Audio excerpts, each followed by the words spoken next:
We're seeing the final leg and final phase of the American Revolution.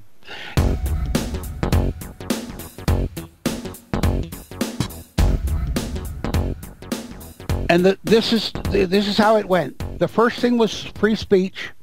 No other country in the world has got free speech. America is the only country in the world where private citizens can literally own a piece of land. There's nowhere else in the world where that can happen. And people say, oh, what about Britain? If I tell you that 2 or 5 people control over half of the land in England today, and 2 of them are Prince Charles and the Queen, that tells you why America got out of that whole monarchical system and into a republic. The third thing is access to information. And that, until the internet came along, was still not available. It was still controlled by the media in America even. Now, that's the final phase of the American Revolution that's occurring 200 years after it began. But revolutions don't necessarily occur overnight. It quite often takes some time to clean it up and get the final control of it all. That's what we're going through right now. The one thing that I think could bring Trump down is failure to hold people accountable.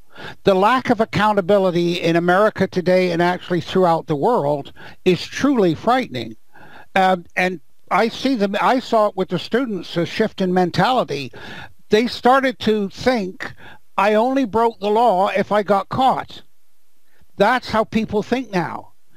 And I'll tell you how it started with me. The Globe and Mail in Toronto had a contest to describe a Canadian, and the third prize winner was they said it was a Canadian is someone who would stop at a red light or a stop sign at 3 in the morning even if nobody was watching, and they thought that was funny.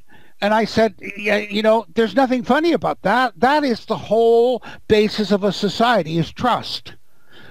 Now, we can get into the whole thing about how lawyers have now come along and said, don't trust anybody. So they've completely undermined the whole basis of a society.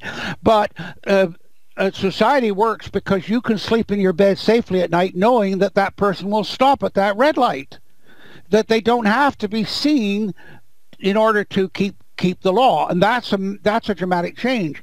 And so this is another part of the shift, or the gradual shifts that bring about the end of societies and civilizations. And I mean, all you got to do is read Gibbon's Decline and Fall of the Roman Empire, and you see it all laid out for you there.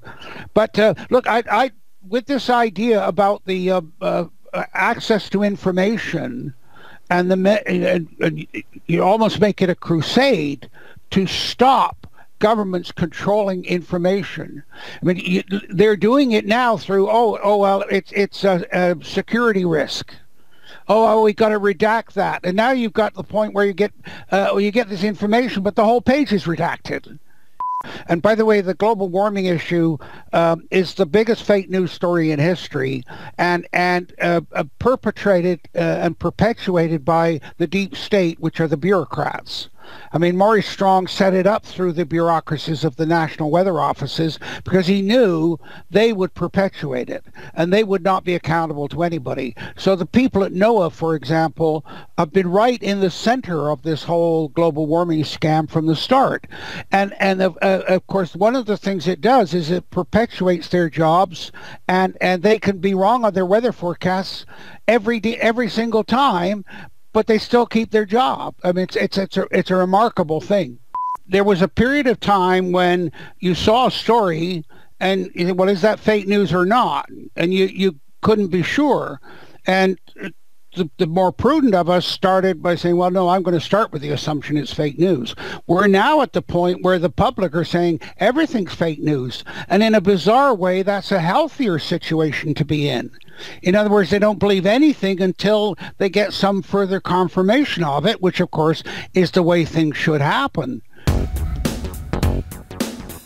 And by the way, it was a Canadian, Marshall McLuhan, that coined the phrase, the medium is the message.